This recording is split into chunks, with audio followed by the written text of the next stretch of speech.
Pre-Colonial period. During those half-forgotten days, life was placid and characterized by less economic and social pleasure than it is today.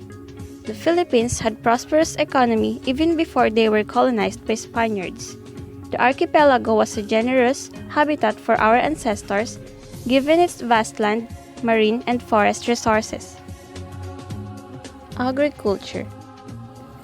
Agriculture was the main source of livelihood, and there was abundance of rice, coconuts, sugar canes, and many other tropical crops.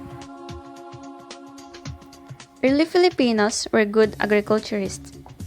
A report during the time of Miguel Lopez de Legazpi noted the great abundance of rice, fowls, wine, as well as great numbers of carabaos, deer, wild boar, and goats in Luzon.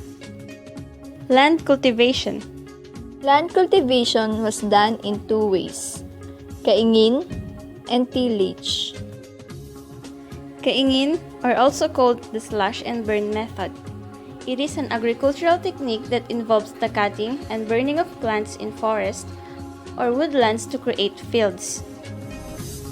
And the other one is tillage, which is the agricultural preparation of soil by mechanical agitation of various types such as digging, steering, and overturning. Banawe rice terraces. Productivity was increased by the use of irrigation ditches, as evidenced by the world-famous Ifugao rice terraces of Mountain Province. Duck culture. It was practiced by the natives, particularly those around Pateros and Taguig. This resembled the Chinese methods of artificial incubation of eggs and the knowledge of every phase of a duck's life. Aquaculture. The natives were involved in aquaculture and fishing. The natives make use of the salambao, which is a type of raft that utilizes a large fishing net which is lowered into the water via a type of lever made of two criss-cross poles. Fishing. It was a thriving industry for those who live in the coast or near rivers and lakes. Boat making. Filipinos were said to be proficient in building ocean-going vessels. Boat making were used for travel, fishing, trade, communication, and dwelling. Balanghay or balangay or butuan boat is a plank boat adjoined by a carved-out planked edge through pins and dowels.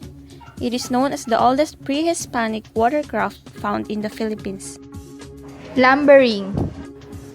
Lumbering and shipbuilding were flourishing industries in those pre-colonial days. Lumbering is defined as cutting down trees and turning them into process of wood used for building. Wine making. Juice from coconut trees was made into tuba, or coconut wine, and nipa palm were used to make lambanog. Weaving. It is a home industry that was dominated by women. Using crude wooden looms, textiles such as sinamay from hemp, medjonak from banana, cotton, linen, and silk were woven. Trade. Communities of ancient Philippines were active in international trade, and they used the ocean as natural highways. Miguel Lopez de Legazpi also wrote how merchants from Luzon and Mindoro had came to Cebu for trade, and he also mentioned how the Chinese merchants regularly came to Luzon for the same purpose.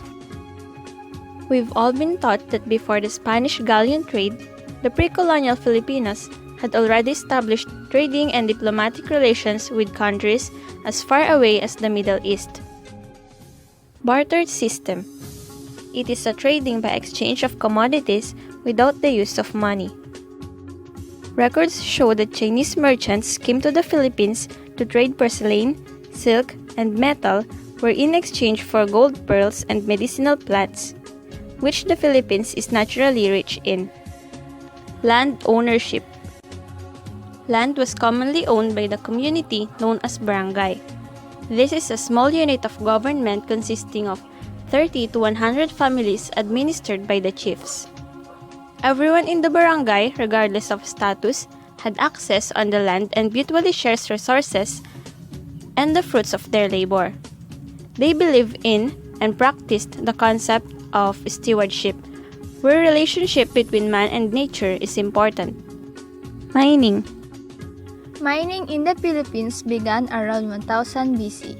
The early Filipinos worked various mines of gold, silver, copper, and iron. Jewels, gold ingots, chains, columbigas, and earrings were handed down from antiquity and inherited from their ancestors. According to Antonia Pigafetta, the people of Mindoro possessed great skill in mixing gold with the other metals and gave it a natural and perfect appearance that could deceive even the best of the silversmiths. The natives were also known for the jewelries made of other precious stones such as carnelian, agate, and pearl. And those are the main industries of the Philippines during pre-colonial period. Now, we're going to examine the reverse trend on food preferences.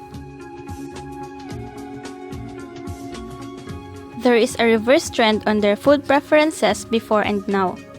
Because during pre-colonial Barangani communities, the amount of their food that are needed to stay alive was barely enough.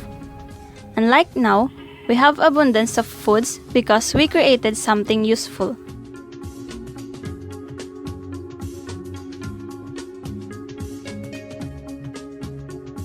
That's all, and thank you for watching.